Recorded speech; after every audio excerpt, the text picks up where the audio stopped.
Inauguración del campeonato de la Liga Internacional. Cuba, representada en esta organización por el equipo de los Sugar Kings, se halla en la antesala de las grandes ligas. Los embajadores de Estados Unidos y Canadá presiden la ceremonia de apertura de la serie entre los cubanos y el Búfalo. Tras el saludo de los managers en el clásico gesto de sportsmanship, se inicia el juego. Un formidable batazo de 4 esquinas del cubano Asdrúbal Baró, con 2 envases, da ventaja decisiva a los Sugar Kings, obteniendo Cuba su primera victoria del campeonato AAA. Welcome to Good Seats Still Available, a curious little podcast devoted to exploring what used to be in professional sports. Here's your host, Tim Hanlon. Hola, mis amigos, bienvenidos a Good Seats Still Available. Yes, it's our curious little podcast journey each and every week into what used to be in professional sports. Do not adjust your listening devices. My name is Tim Hanlon, and no, I have not learned another language. That obviously is my poor attempt at speaking Spanish. And I thought perhaps it would be a little bit of a cute little entree into our conversation this week as we dial back the Wayback Machine to circa late 1950s and pre-Castro Revolution, Cuba and its relationship with baseball. And it's a fascinating tale. And that little clip that you heard was from a Cuban newsreel, if you can believe it, from the 1959 season of a team in the AAA International League called the Havana Sugar Kings. And that year, 1959, was a very pivotal one for the history of baseball and Cuba, as the Havana Sugar Kings won the not only the International League, but also the Junior World Series, that is the AAA World Series championship. And it is a fascinating tale and a very interesting point in time as the revolution was bearing down and taking hold in a country that had been through quite a bit of a change and upheaval. And that was literally sort of the last, you could call it, bastion of professional baseball goodness, I guess you could say, as the revolution took hold and moved the country of Cuba into the communist way of life under Fidel Castro. You have to remember at this time in the late 50s, in particular 1959, baseball not only was supreme, the Cuban League, obviously decades old, dating back to the earliest days of professional baseball, well ingrained into Cuban culture.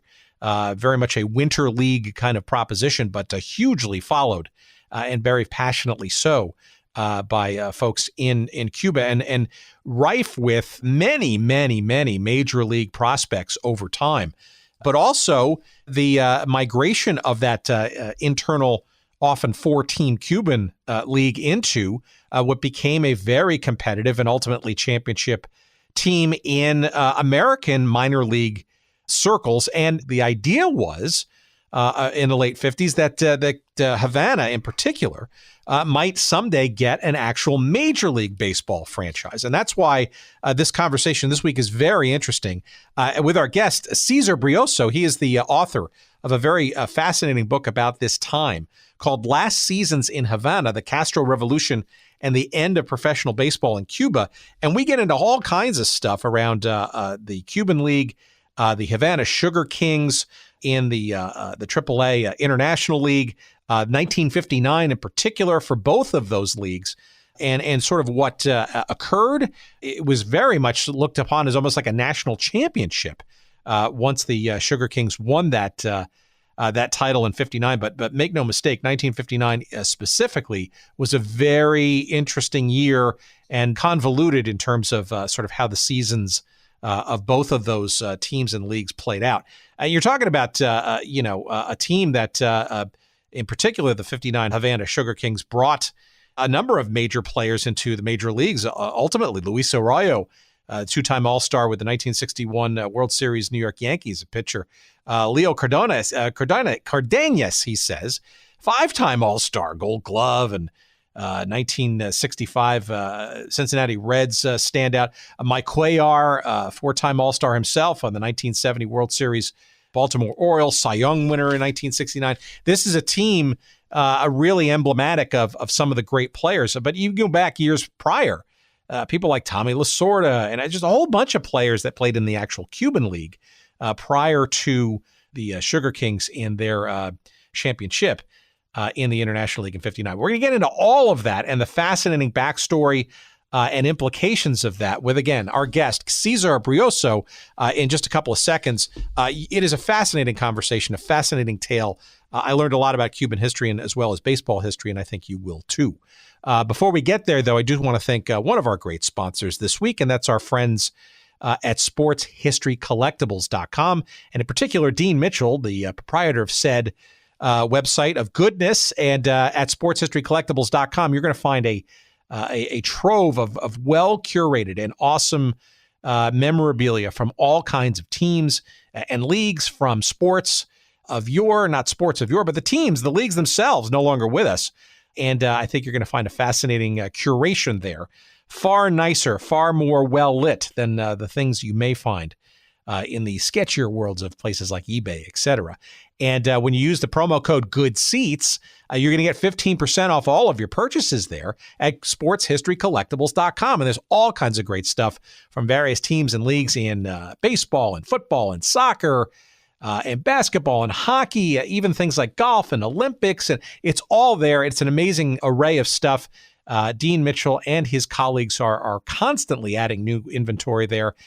Fair pricing for sure. And you're going to be satisfied with the quality. By all means, check them out. It's sportshistorycollectibles.com. And make sure you use that promo code GOODSEATS for 15% off all of your purchases. And we appreciate you giving them a try. And that's from us at Good Seats, still available, of course. And that's our friends at sportshistorycollectibles.com. All right, let's segue, shall we, into our fascinating and very interesting conversation about the history of Cuban baseball in the 1950s and sort of what happened to it during the course of all of the revolutionary times under the Castro regime with our guest, César Brioso. And here's our chat. Please enjoy.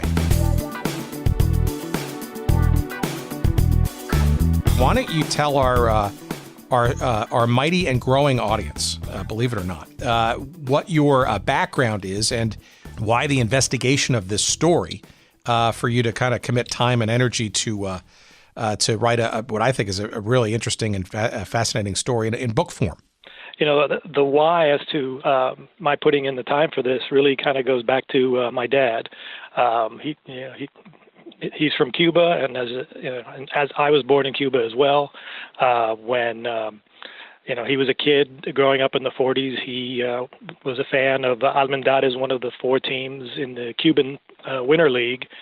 And when I was a kid, he would tell me all these stories about American players who would come there in the winter, guys like Tom Lasorda and Monty Irvin, Max Lanier, Ray Dandridge, and even a guy who at the time was not known by, he was known by his real name, but he became famous as Chuck Connors, the actor. He used to be a Dodgers farmhand. So anyway, he'd tell me all these stories, and as a kid, I was more interested in the games that were going on at the time. But as I grew older and got to appreciate the history of baseball, I started to get more interested in baseball in Cuba. And when I became a sports writer in Florida, a lot of these guys were retired in Florida, and I was able to hunt some of them down and do articles on them. And it just, as I was doing this, I knew that eventually I wanted to write, a book about this topic. And the first one was Havana Hardball, which dealt with baseball in Cuba in the 1940s, around the time that Jackie Robinson and the Dodgers held spring training there right before he broke baseball's color barrier. So that was the first book, and then this book, Last Seasons in Havana, just was sort of picks up where that first book left off, talking about baseball in Cuba in the 50s and what happened with professional baseball there because of the Castro Revolution. Well, you're also a sports writer by trade, right? Is that correct? Yeah, I'm not a beat writer anymore. I'm now a digital producer at USA Today. But yes, I've been a sports writer. I've been a copy editor. Now on the website side of things. But yes, my training, my background for years was as a writer. Got it. Well, a lot of this book, as we'll get into some of the specifics in a few minutes, centers around kind of the last few years of the Cuban League, as well as one of its more famous and quite notable teams. But maybe before we get into even that, maybe you could sort of give sort of a layman's sort of understanding about what this Cuban League was all about prior to that time, because I think it's lost on a whole generation, or maybe even two, of American sports fans and baseball enthusiasts about the sort of rich history and the historical underpinnings of the Cuban League, which almost dates as far back as organized professional league baseball in the United States in terms of how old and entrenched it was and is.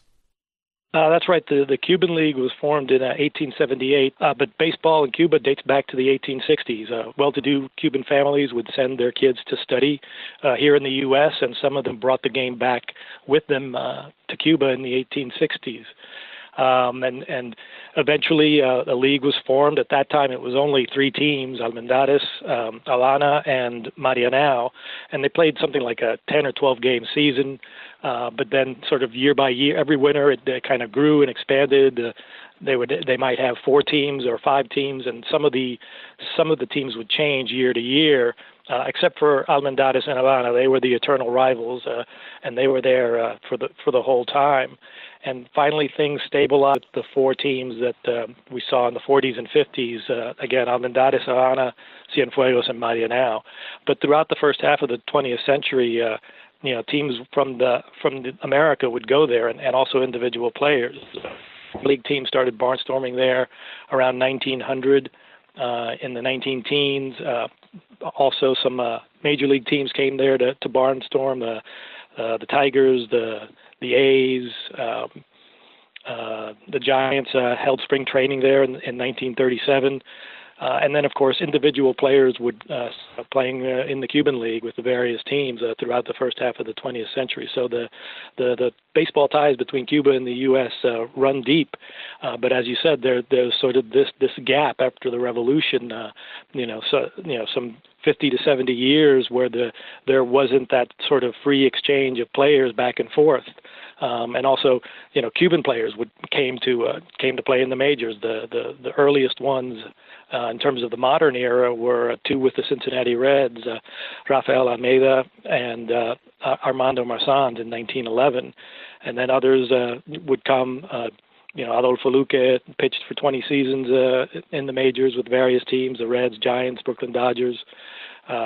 Miguel Angel Gonzalez was a catcher, often with the Cardinals, but also the Giants. He ended up being a Cardinals third base coach for many years, was in the third base box for Enos Slaughter's mad dash home in the 46 World Series.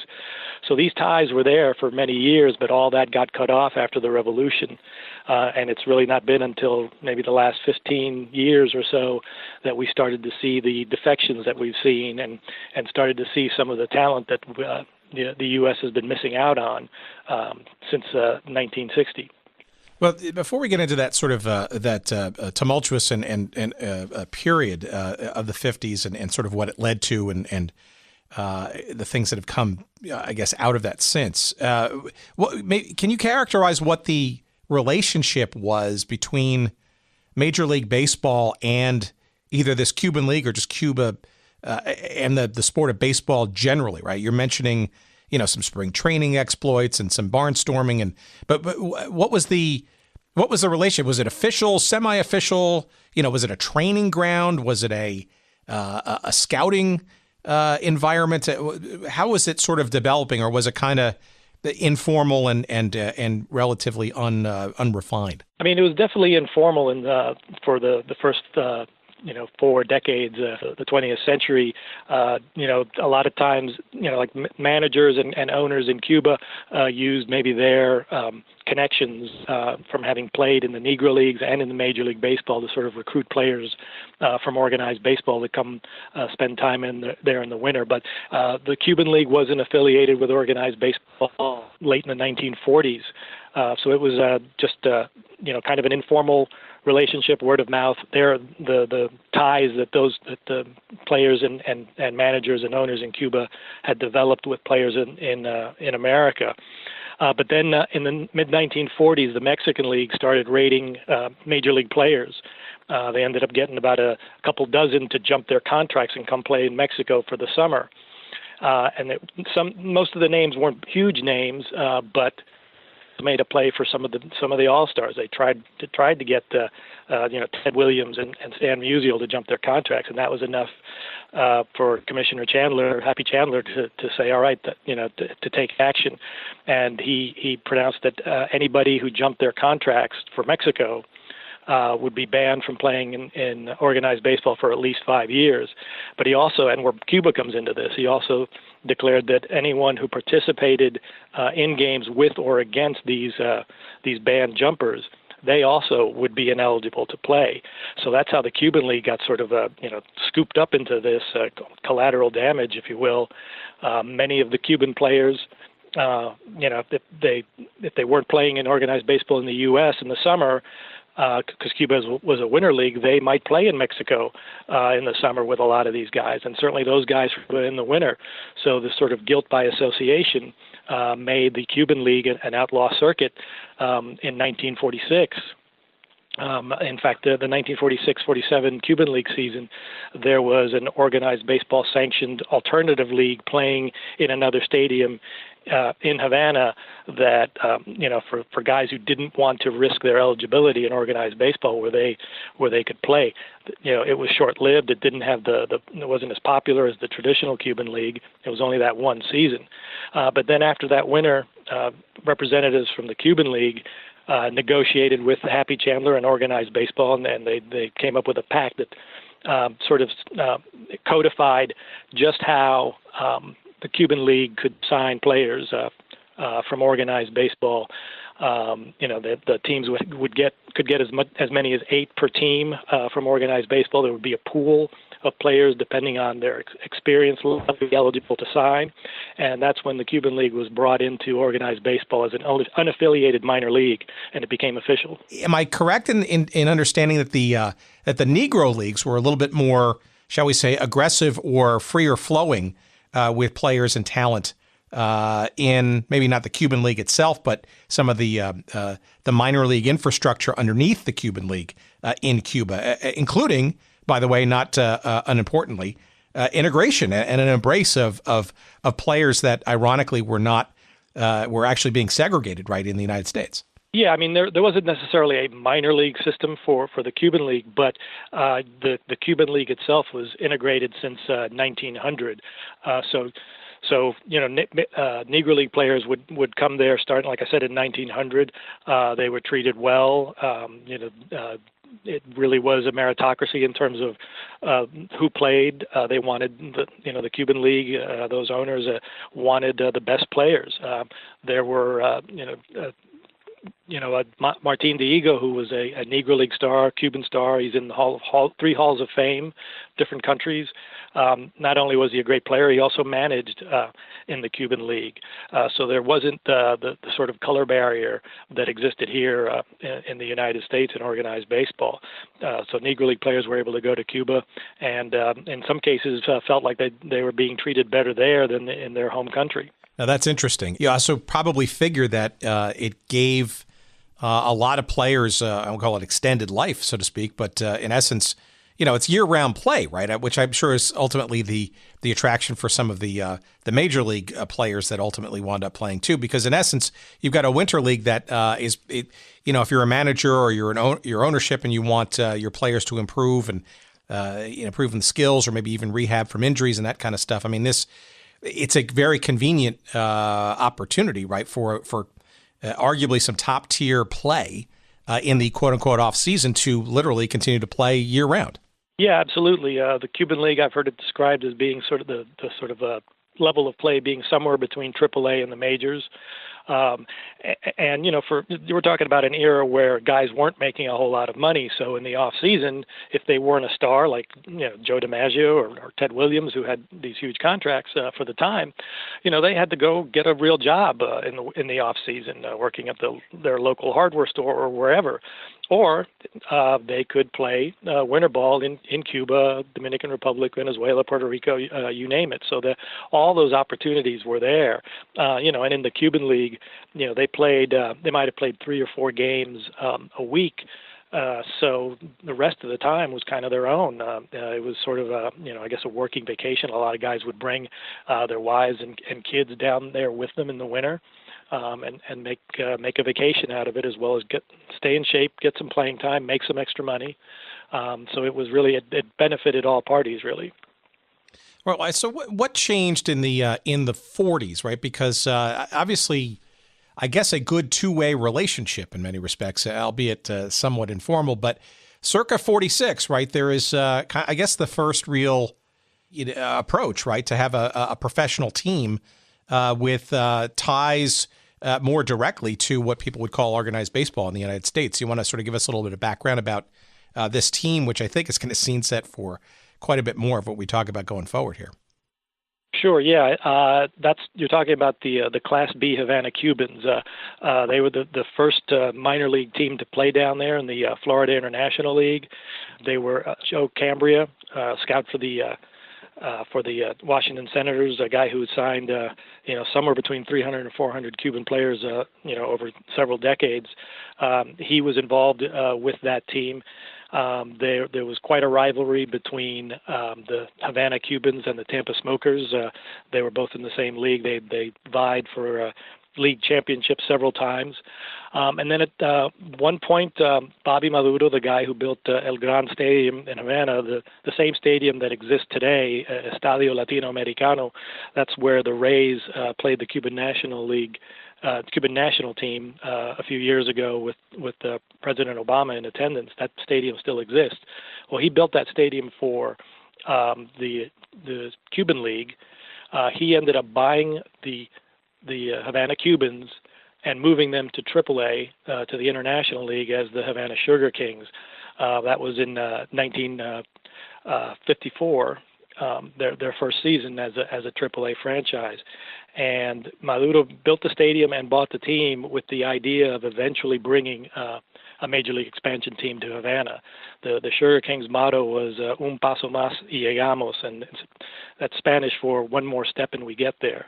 Not just an allusion to the AAA players being one step from the majors, but also the possibility of Havana being one step from having a Major League team. That was his goal when he built the stadium and bought the Class B team in the Florida International League. Yeah, and that's interesting. I want to unpack a few things there before we sort of get into Maduro a little bit more and sort of the steps towards perhaps that sort of ultimate last move into the major leagues. But these Cubans, the Havana Cubans. So there's Joe Cambria guy, right? So he was what, a scout for the Senators, and was there an official? I guess it was an official affiliation, right? Because they were part of a domiciled minor league in the United States, right? Yeah, Papa Joe, as he was called in Cuba, he was he lived there. He scouted and signed, like I said, hundreds of players, often on the cheap. And a lot of guys, many guys you never heard of, but quite a few. But a few of them did make it with the Washington Senators. At least played a few years in the 40s and 50s. He was sort of involved with the team. He wasn't like the main owner, but he had a percentage of the ownership, and it was owned and run by Cuban men down there, and then eventually Maduro, another Cuban entrepreneur, bought the team. But yeah, they were part of the, like I said, the Class B and also Class C Florida International League, affiliated with the Washington Senators. Before they moved to AAA. Yeah, so that's interesting too, because we've done a couple of episodes already on the how can I best put it? The relatively woeful performance of the original Washington Senators, and frankly, the second Washington Senators as well, for that matter. But so it's interesting because, number one, I think it's almost a masterstroke by Cambria to kind of recognize that there's sort of this not officially untapped sort of source of talent, and by establishing a relationship and getting a team in the Florida League. And, this could be a tremendous pipeline, if you think about it, of great talent. But then at the same stroke, and again, this is solely from our investigations thus far about the Senators franchise and their history, it doesn't seem to translate very well into any competitive advantage on the field, mostly, right? No, they didn't have a lot of great seasons, unfortunately. Like I said, the Cambria kind of dealt in volume.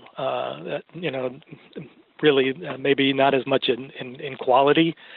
He just wanted to get as many guys signed as possible. Although, like I said, there were good players, but by the time the ones that made the biggest impact, 1950s, at that point, you're talking about now the Sugar Kings, and they ended up eventually not being, when they moved to AAA, they ended up being affiliated with the Reds, and they didn't have the tie with the Senators. So that may have been a factor as well, that some of the talent was going elsewhere. All right, well, so let's get to the early 50s, and maybe we can now get a little deeper into the story of Roberto Bobby Maduro. So who is he, and how does he sort of become a player in all of this, and how does he get involved with the Havana Cubans and the story, from taking it from what it was under original formation to Cambria's tutelage to what it ultimately sort of became? Well, he was he came from wealth in Cuba, studied in the United States as well, played baseball when he was younger for one of the Veradero, one of the like a sports club, tennis club kind of place, and obviously he loved baseball, and with the money that he had, he and a partner built El Gran Stadium in 1946. Before that, the Cuban League played in a stadium called La Tropical, which was a little further on the outskirts of town. It was not just a baseball-only facility. It had been built for the Pan American Games in the 30s, and the facility accommodated not just baseball, but there was enough room for a soccer field, an Olympic-sized track. La Tropical was a brewery, so there were beer gardens. The brewery was part of this sort of bucolic setting, but again, it had sort of outlived its usefulness in terms of baseball. It only seated like 20,000, and Maduro built El Gran Stadium much closer to the heart of the city, 35,000 seat stadium, baseball only, in 1946, and the Cuban League moved there. He eventually bought the Cienfuegos Club of the Cuban League. And then again, and from there jumped to buying the Havana Cubans and moving them to AAA.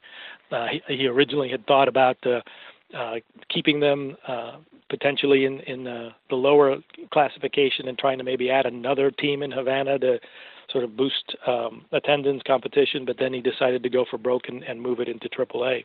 And how does that occur? Because is it him lobbying organized baseball and the AAA officials, or is it also a mutual I don't know, I'm going to call it a money grab, but expansionary mindset perhaps of the league itself to look at new territories such as an untilled pot of soil in Havana in Cuba?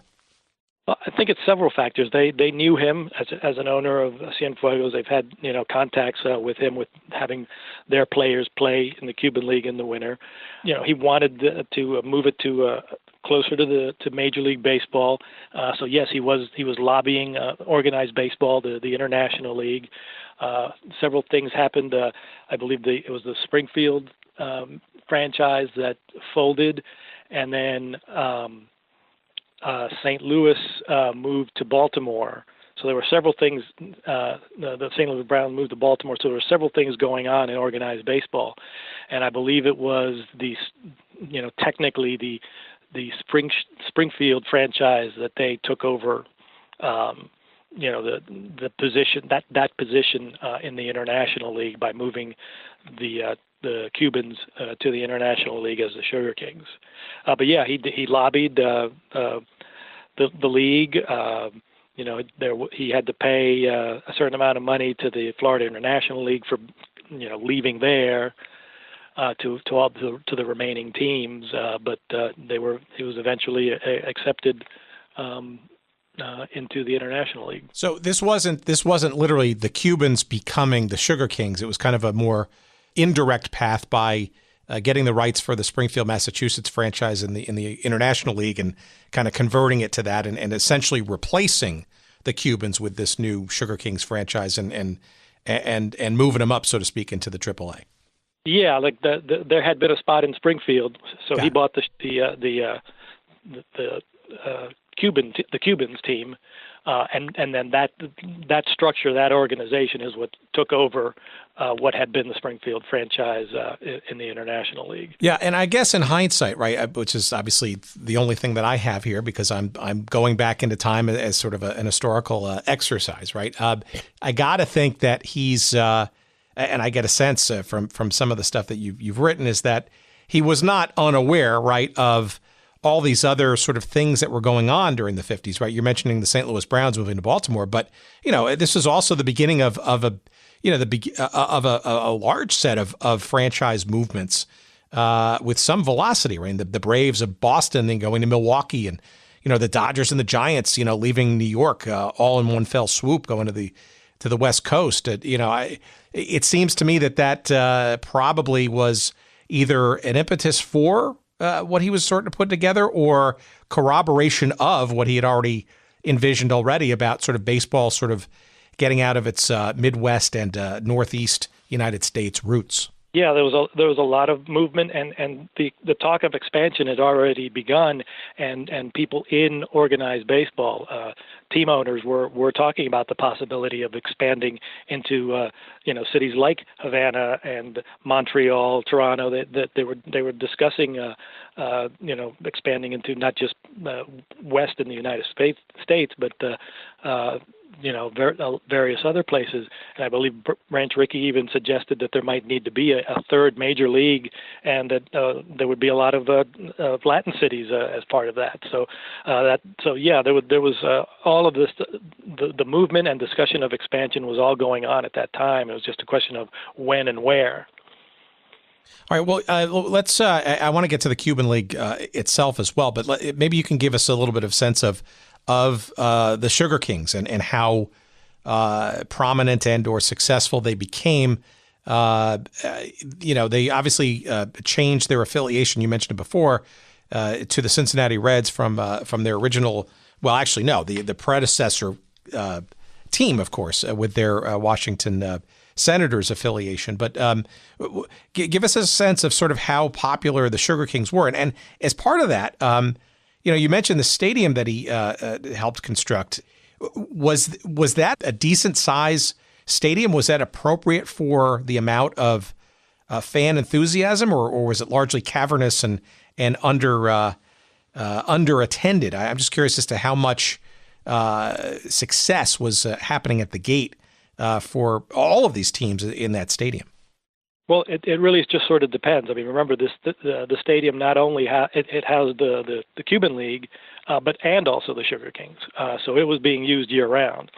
And the Cuban League, even though the four teams technically represented not just Havana, you had Cienfuegos and Marianao outside the city, but the four teams played in the city in that one stadium.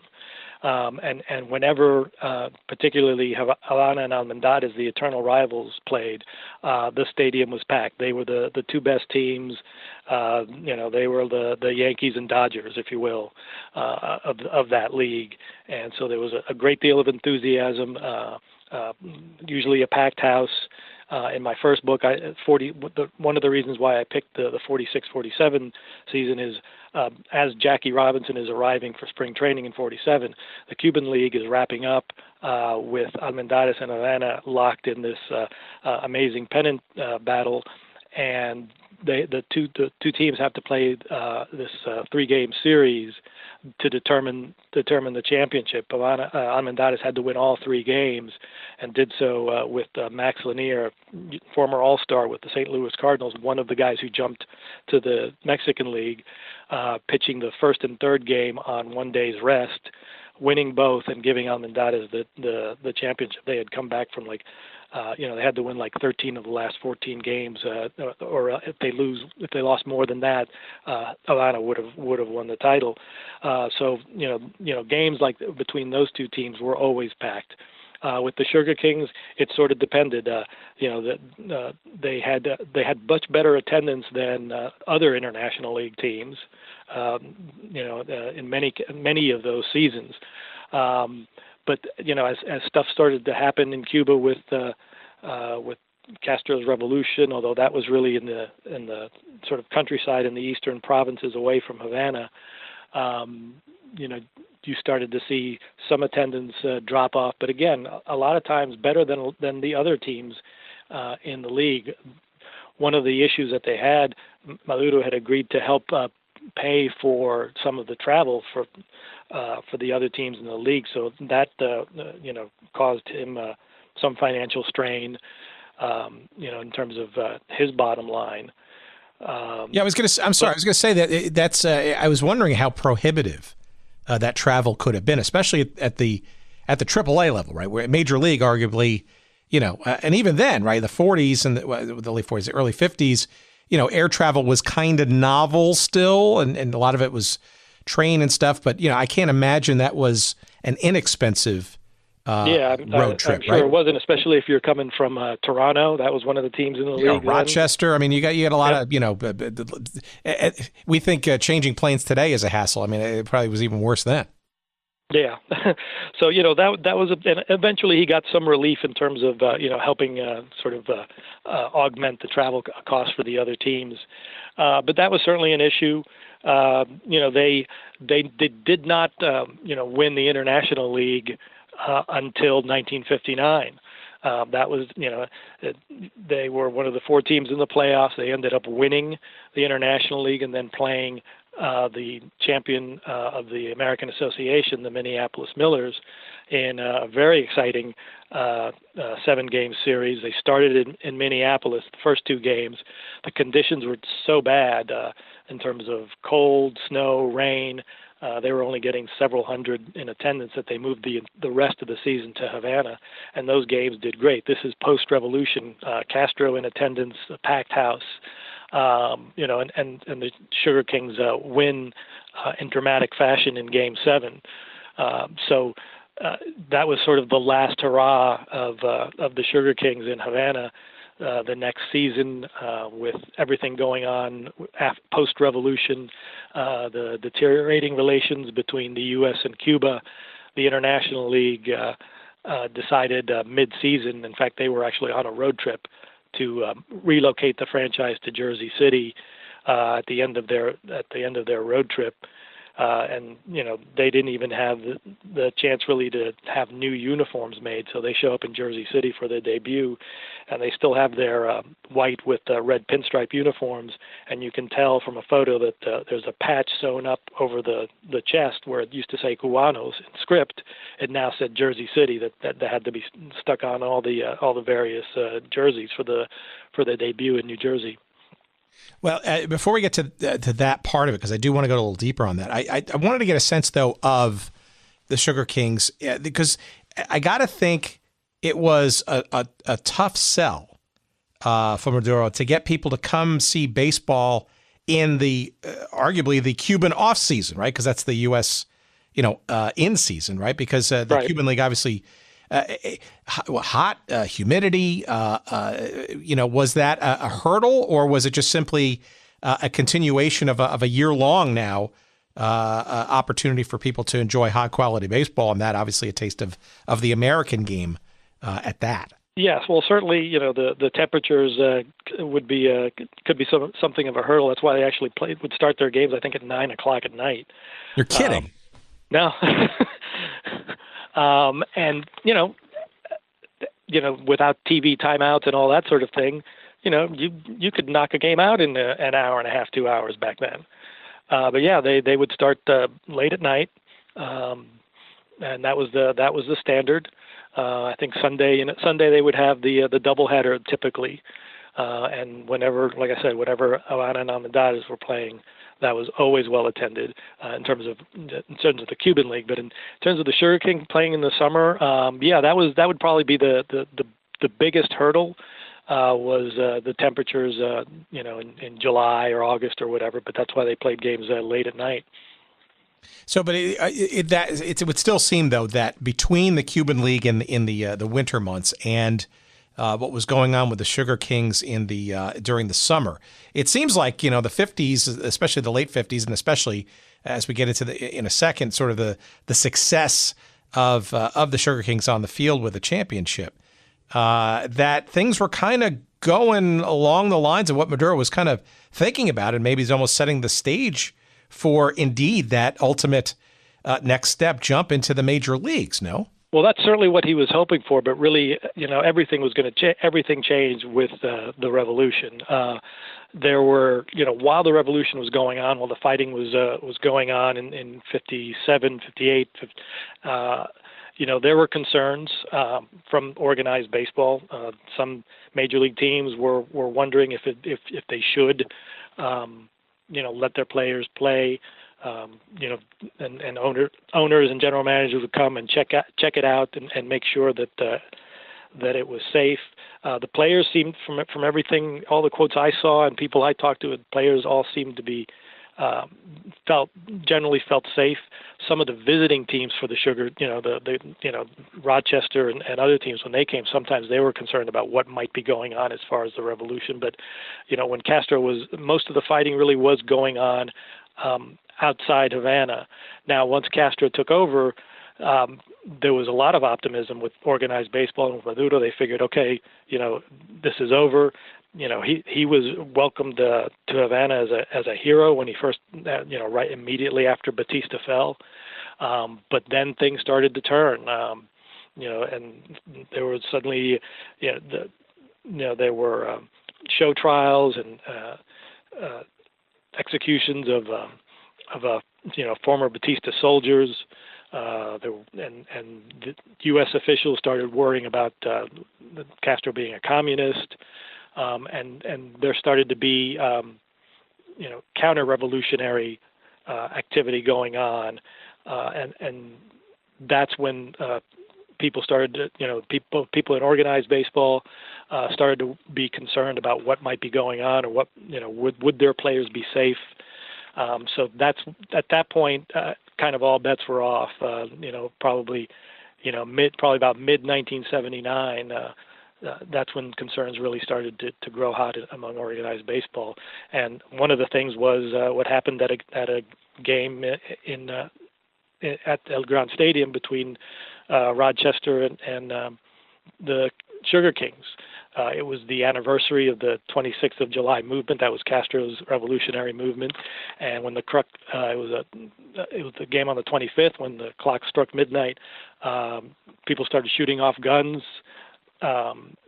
Sort of celebrating, and stray bullets struck guys in the stadium.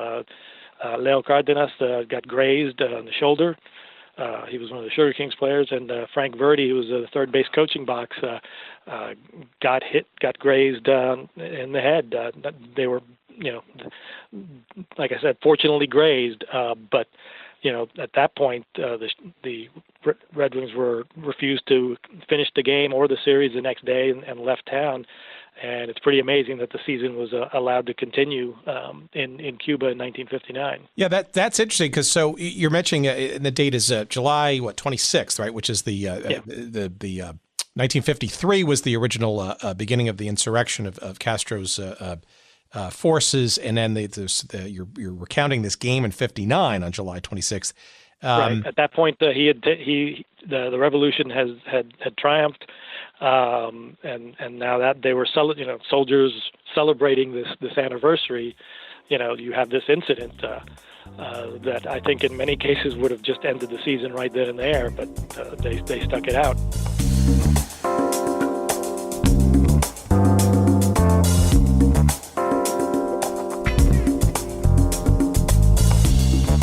All right, we're going to take a quick, brief pause, and we want to remind you that our friends at Audible are offering to you, our listeners, an opportunity to get a free audiobook download from their amazing array of over 190,000 titles to choose from.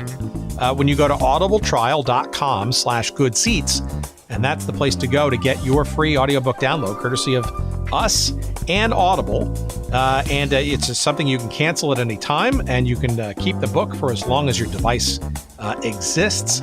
And like I said before, there's just a ton of choices available to you to burn up that free credit, including a bunch in the realm of our forgotten sports little genre here, including in the realm of basketball. If you fancy yourself a fan of the old ABA, for example, 2 great books on the great Julius Erving that might be worth using your credit for. One, of course, is the Rise and Rise of Julius Erving. It's called Doc, and it's written by Vincent Milazzi and narrated by David Cromet.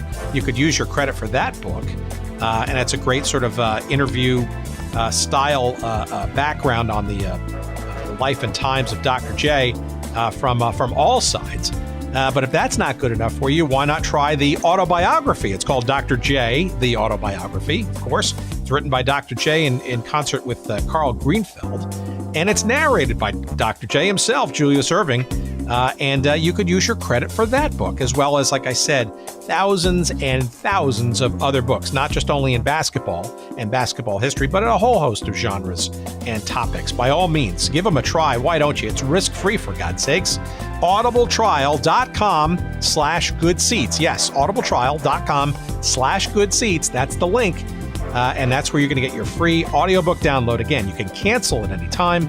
And once you do download that book for free, and after you cancel it, if you choose to do that, it's yours to keep. So you can enjoy in perpetuity, for as long as your device lives, the downloaded book free and gratis, courtesy of yours truly here at Good Seats Still Available and our friends at Audible. Thank you, Audible. We appreciate it.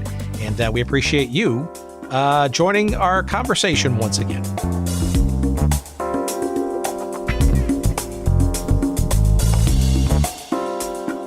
It's also telling, I think, there's a little sort of mini game that sort of occurred before that game got played, but to me is almost emblematic of what ultimately was happening with the Sugar Kings and baseball in general in Cuba. Is that Castro was not shy about using the sport of baseball, his beloved sport at that, as a political prop on many different levels. Do you want to get into that little sort of a game that was sort of a game before the game that kind of maybe set the tone for perhaps the rest of the game? It was basically a sort of a little exhibition game, 3 innings. The Barbudos, the bearded ones, they were the one of the teams. Castro and his inner circle were playing on the bearded ones team, and they were playing against a military team of police, I think it was, Cuban police guys. So it was basically a fundraiser for the government for a revolution, and the stadium was packed for that. At this point, he is still popular. Things had not completely turned in terms of taking over businesses or expropriating land. But while the U.S. had concern at this point, he is still viewed as a hero. And using baseball as a sort of a propaganda tool that continued well after professional baseball left the island after '61, and it became more of a socialist baseball model, where the Cuban national team would go play in these amateur tournaments around the world, often winning, and that was certainly a propaganda tool by Castro post-revolution for decades. In your research, how do the teams and the other international league teams that after that incident in July, how do they square their travel going into the rest of the season? I mean, you mentioned, that kind of an incident would have on some other situations might have actually led to the end of everything. But yet they persevered or continued to play. I'm just really curious about those months afterwards, and then leading into the playoffs, which we'll get to in a second too. It had to be kind of hairy for some of these teams and players, and maybe even the players on the ground in Cuba too, to kind of there's a lot of uncertainty at least, and safety concerns, perhaps even beyond that. Yeah, I mean, I think it was viewed basically as this isolated incident, and while it could have ended really badly, it didn't, and that they were able to sort of continue. Like I said, the Red Wings wanted out of Havana right then and there. They refused to make up the game the next day, or play the scheduled game. It caused there was quite a bit of consternation from Cuba's side of it. Even Maduro himself was quite upset about the fact that they left without playing, and he refused to reschedule the game in Rochester for later in the season. But I guess they just were able to convince them that this was an isolated incident. And really it was there was not an issue like that ever again in terms of players being in danger at the stadium or in the hotels in Havana or going around the city.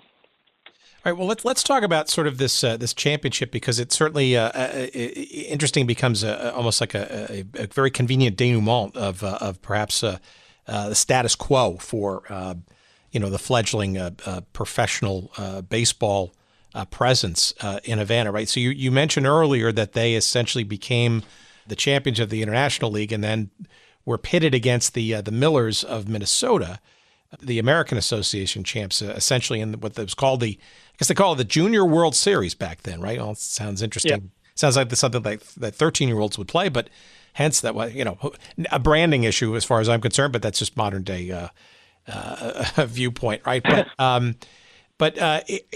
by that time, right, it seems that, and I'm sure you get into this a little bit, as the months have rolled on, even since that celebration, and still when Castro was kind of, still looked upon as a heroic figure, it's pretty clear that by October, when this championship series was underway, that I don't know whether it's him appropriating this team almost as a vehicle for his belief set and or Cuban nationalism or whatever, right? It just seems like this team, successful and into this sort of World Series, it almost is taking on some other dimensions beyond just a team trying to win a championship. Well, for him, certainly. He attended every game in Havana for that Junior World Series, making dramatic entrances, throwing out the first pitch, speaking to the crowd.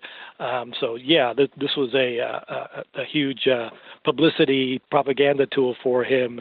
And again, still at this point popular in Cuba. So, the crowds are huge. They welcome him with cheers. So it plays well in Havana still at that time. Yes, he absolutely did use baseball in that stage of the Little World Series, the Junior World Series, to just sort of continue to boost his popularity with the Cuban people at the time. So the championship occurs. It looks, by all accounts, it seems like Minneapolis games were barely attended, whereas it was just gangbusters in Havana. But as the conditions were just awful in Minnesota. They had temperatures, freezing temperatures, snow and rain. There's a photo from the Sugar Kings dugout with three players. One of them is Cookie Rojas, and they have a bonfire in a garbage can, trying to keep themselves warm during the games. They're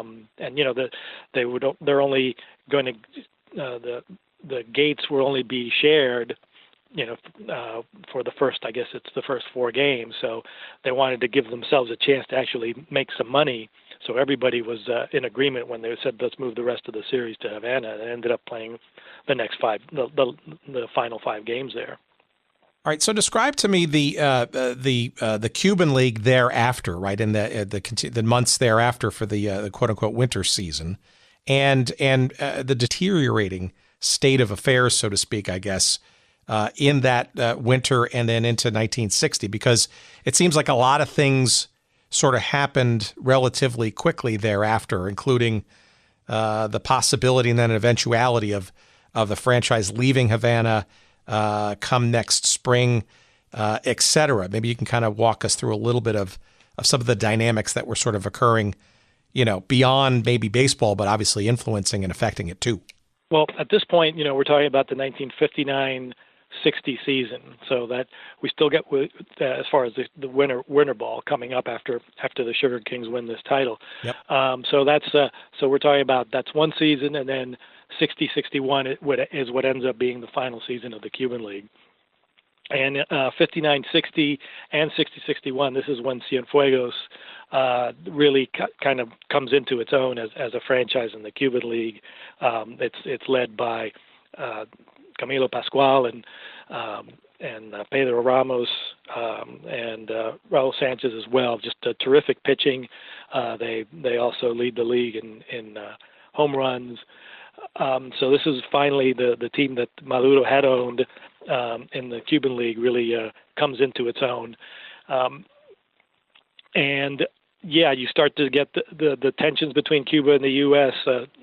Increase.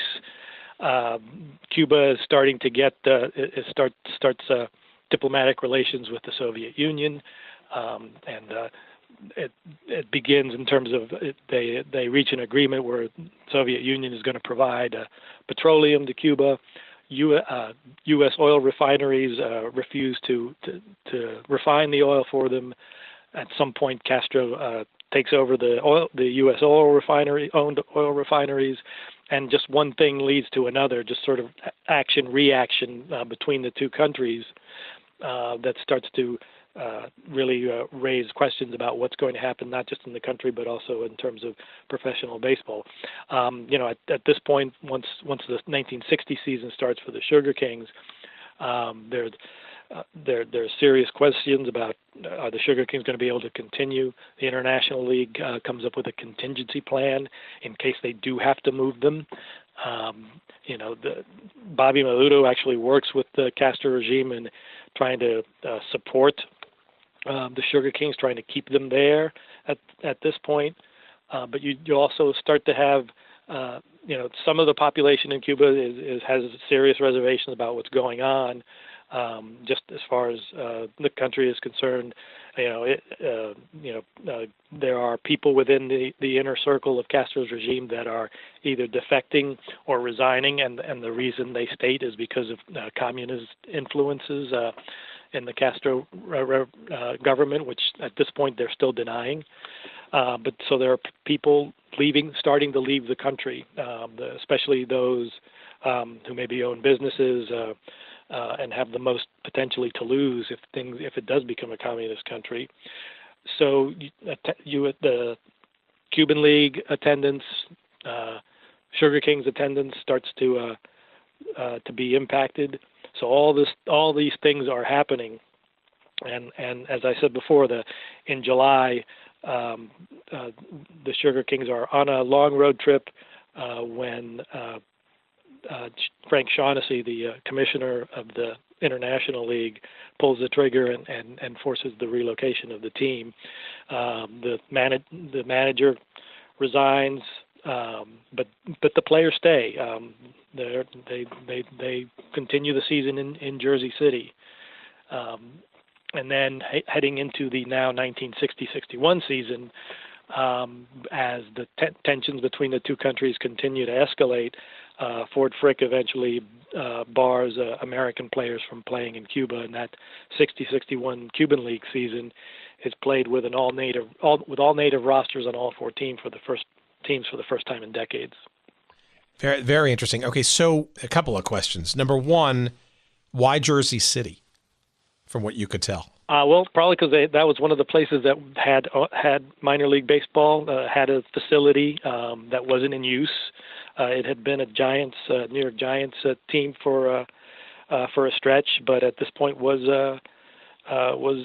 not in use. So that was the spot that they ended up in, and they were welcomed. They thought it would be a good location. Remember also at this point what the Giants and Dodgers had left.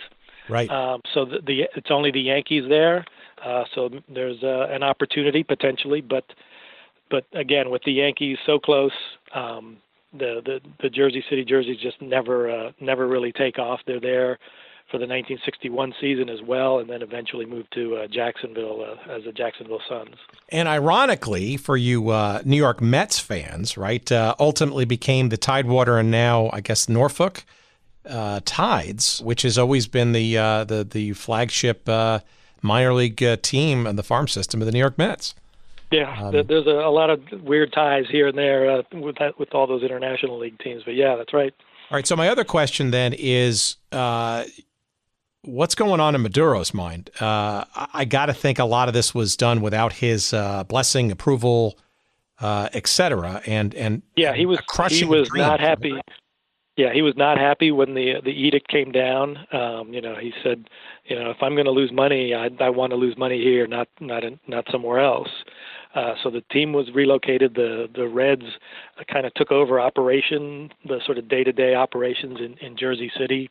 He was still in Cuba at the time. He would not leave until later. He left in 1961, right before the Bay of Pigs invasion. His family had already kind of moved. They were living with family and friends in Philadelphia. So when he finally got out of Cuba, at this point, he's basically lost everything. He's lost his team. He's lost his businesses. I think he was trying to salvage the one home that they had there. But he eventually leaves and then returns to sort of the second half of 1961 to sort of operate the Jersey City jerseys. Although the family is still living in Philadelphia, I think, and he's commuting.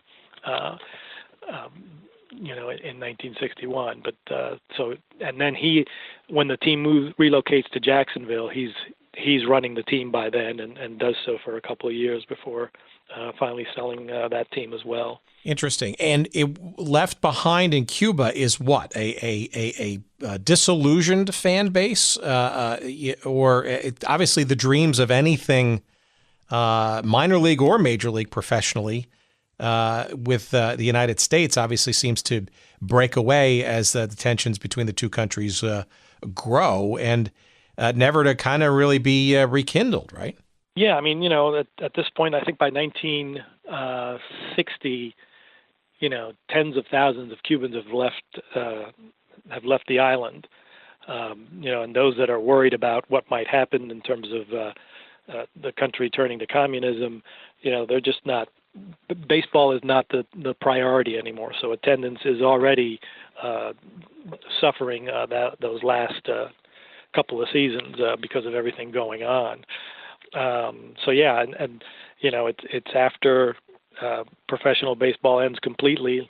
The 1960-61 Winter League season ends.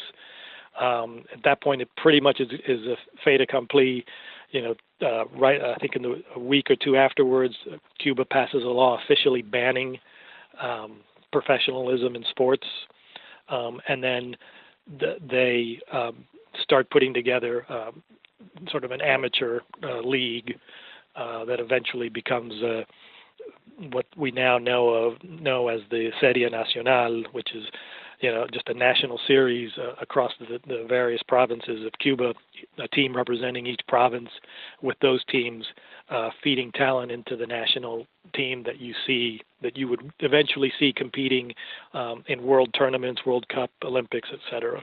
And the quality of that play, though, as good, not as good, the fan base as strong, not as strong. I mean, obviously, a dramatic turn of events across the country generally. But what did it do for the sport of baseball? I mean, did it kind of just knock it off in its basically assumptive prime, or is it just sort of it doesn't seem like it dampened the interest of people and the sport of baseball in the country, albeit in an unprofessional or non-professional manner? Yeah, no, I think the interest in baseball certainly continued. The talent level continued. We didn't get to see that talent play against major league caliber talent for decades. But there's no question that the talent didn't just suddenly dry up. Yes, you had the guys who were already in organized baseball, in the minors, in the majors, who were able to get out for the 1960 Major League season, and many of them just did not return to Cuba. So you did have sort of an immediate talent drain right after that, in 60, 61. But, Cuba just kept producing quality players. I think there's no question about that.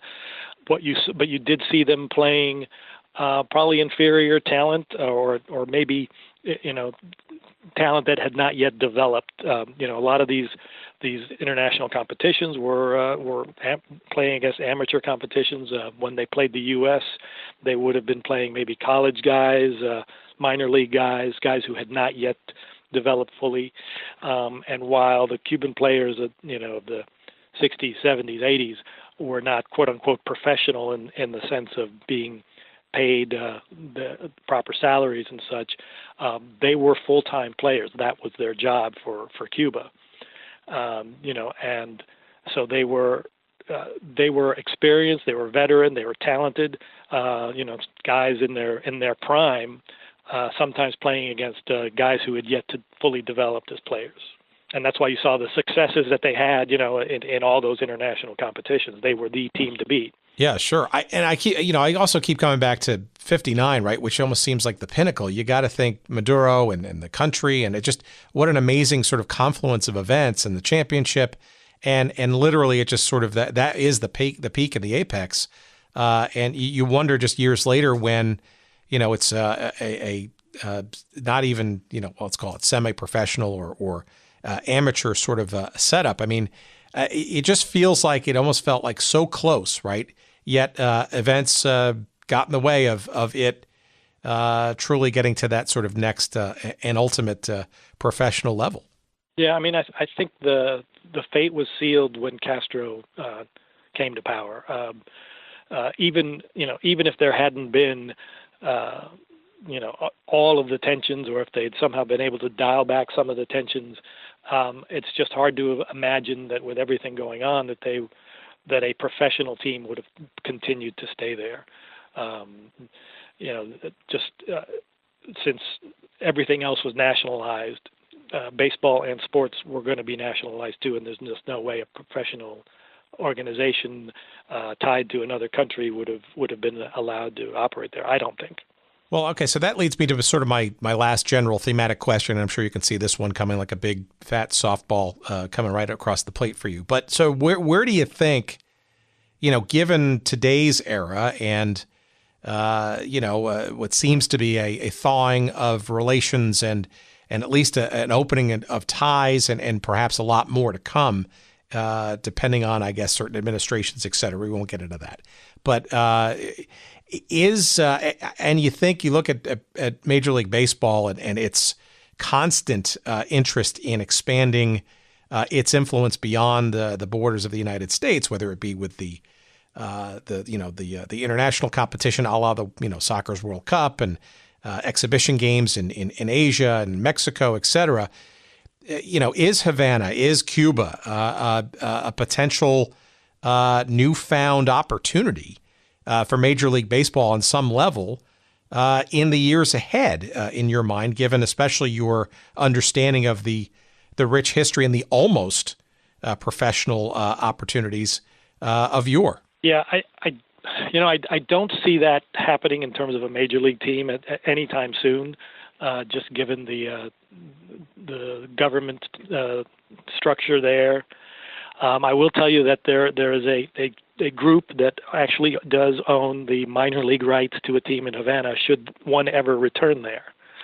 It's something that they've been working from they started talking to the Bush administration through the Obama administration, and continue the discussions in terms of making contacts with people down there, again, if it should ever be possible. They want to be ready if that opportunity ever presents itself. But it's hard to imagine a communist country letting a professional team certainly a major league team sort of operate there, and how would that work exactly? It's not like there's a whole lot of disposable income among the Cuban people to buy major league tickets to a ball game. Might something happen in the future? Maybe, but I think that's a long way away. That there's even this agreement that's just was recently announced, I guess in December, where Cuban players don't have to defect in order to potentially come play in the majors. I think that alone is a tremendous accomplishment, born out of a lot of different things. The defections the last 10, 15 years have really hurt the Cuban, the national series there. They've lost a lot of talent. They are not sort of the de facto favorite to win these international tournaments necessarily. So that's had an impact. Obviously, Cuba wanted to do something to stem the tide of those defections. So it was in their interest to come up with this agreement. I guess it's a 3-year deal where guys who I think it's 25 and have played 6 seasons potentially are eligible to be signed with the majors, and those teams would then the teams that lost those players would be compensated through a posting system. For Major League Baseball, they wanted this for a number of reasons. The defections had really become dangerous for those players. Hiring smugglers to get them out of Cuba. There have been trials in Miami over some of these cases with the smugglers and them sort of continuing to keep their hooks in players and wanting a cut of their future salaries and such. Major League Baseball didn't want to be associated with that even tangentially. But also, they wanted this agreement as a cost-cutting measure, right? When these guys defected, if they could set up residence in a third country, those players were free agents, and they would hold these tryouts and let the bidding war begin for guys like Puig or Cespedes or Jose Abreu. So if there's this sort of a system in place where a Cuban player is bound to a specific team in the majors, then those bidding wars aren't going to happen. So now so far I have not heard of a single guy being signed yet. So we don't even know how this is going to proceed moving forward. So I'm very curious to see how it goes. Yeah, it's interesting. I the cynic in me would say a team in Havana might actually outdraw the Miami Marlins at this rate. But that said, actually, it leads to another question is so the Cuban populace and the baseball fans in Cuba. I mean, to the extent that they have as much information and news and data coming from the States and stuff. I mean, is there a tie, let's say, to the Miami Marlins? Is there any affinity to any particular team in Major League Baseball? Is there sort of a de facto, almost proxy kind of team or interest of those that that live and play the game in Cuba for Major League Baseball in the United States, or is it still kind of a loose, if any, relationship of such? Yeah, I don't know if there's any one team that is a favorite now of the Cuban people there. The Yankees in the 50s were certainly popular, but that was because the Yankees were winning every year. I'm sure that was a great deal to do with it. I do know that they get their information one way or another. They know what's happening what's happening up here. I think they certainly pay attention to the guys who have defected and how they're doing. But do they have an affinity toward any particular teams in the majors? I don't know. Yeah, I was also the optimist in me, right, was also kind of sort of hinting or assuming at some point in our lifetimes, right, we'll call it a regime change or some kind of evolution between the relationship between the United States and Cuba. What that government looks like going forward, a potential investment.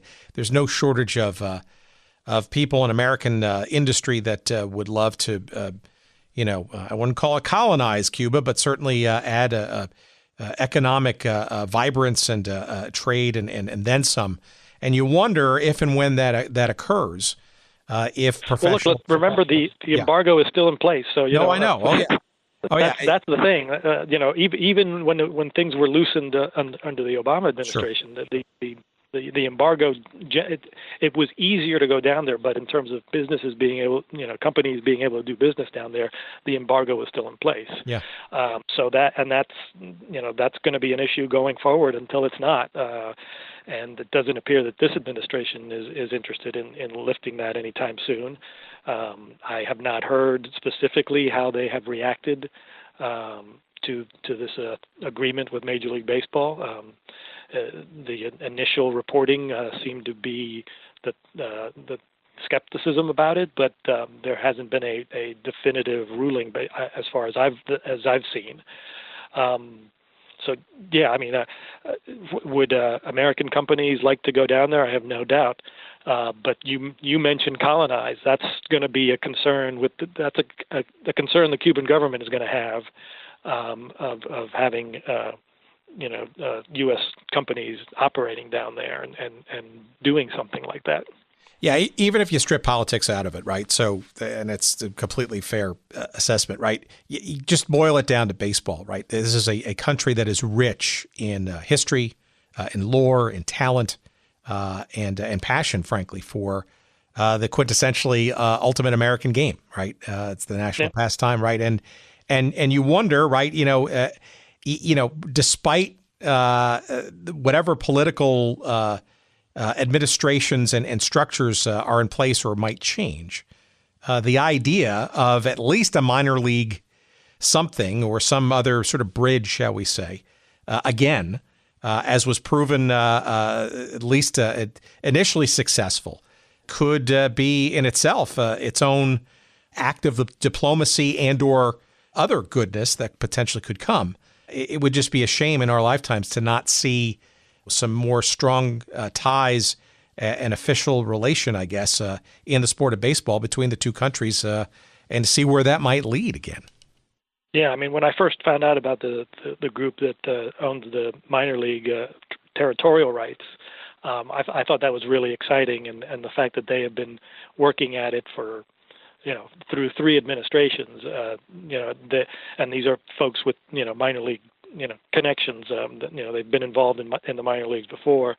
That gave me hope, and one of the things that also gave me hope was ahead of the Rays going down there, when the Major League Baseball did sort of a goodwill tour of Cuba.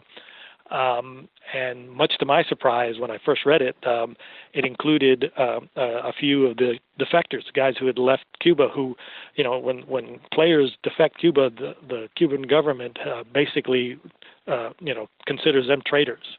To have them be part of that goodwill tour, to be allowed back there, was a sign to me that, hey, maybe there is some hope for something happening in the future.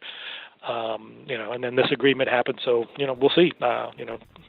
It would be good to see baseball return, professional baseball return there in some form or fashion.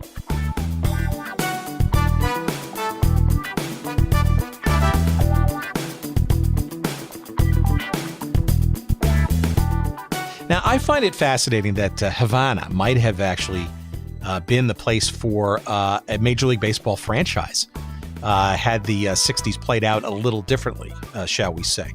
And not only is it a turning point in baseball history, but also obviously world history. We also, certainly know what the Castro regime sort of brought to that island nation of Cuba. But what could have been. It's a fascinating tale, and you wonder, given the deep and long history of baseball in Cuba, which is well documented and continues to this day, what might have been, and perhaps depending on your level of optimism, what might be again someday. I mean, it seems that relations are thawing, although in this administration it might be taking a pause even from that.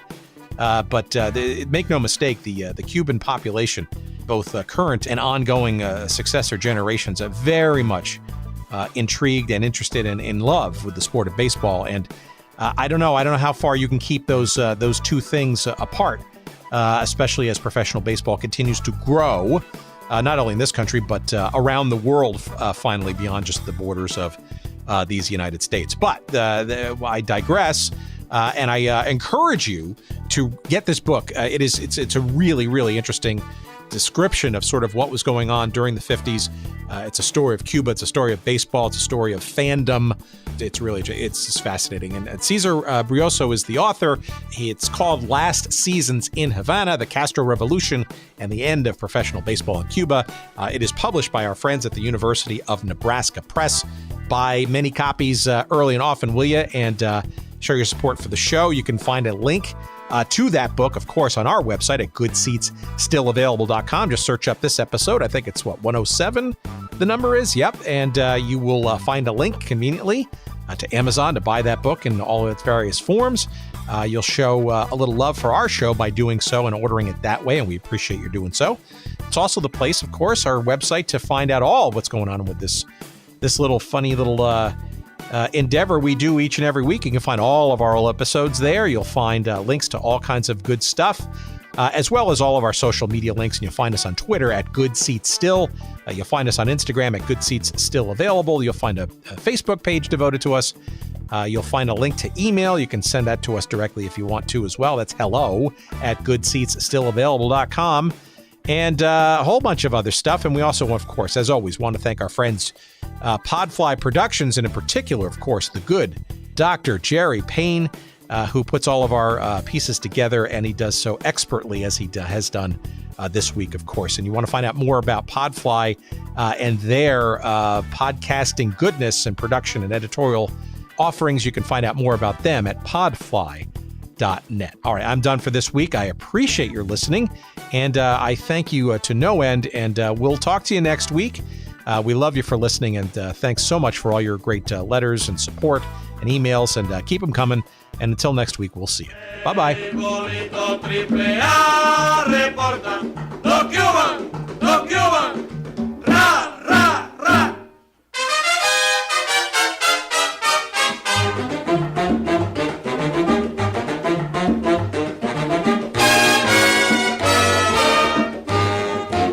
Nuestro equipo en las menores va a ganar de verdad, lo reafirma y lo asegura Beisbolito Triple A.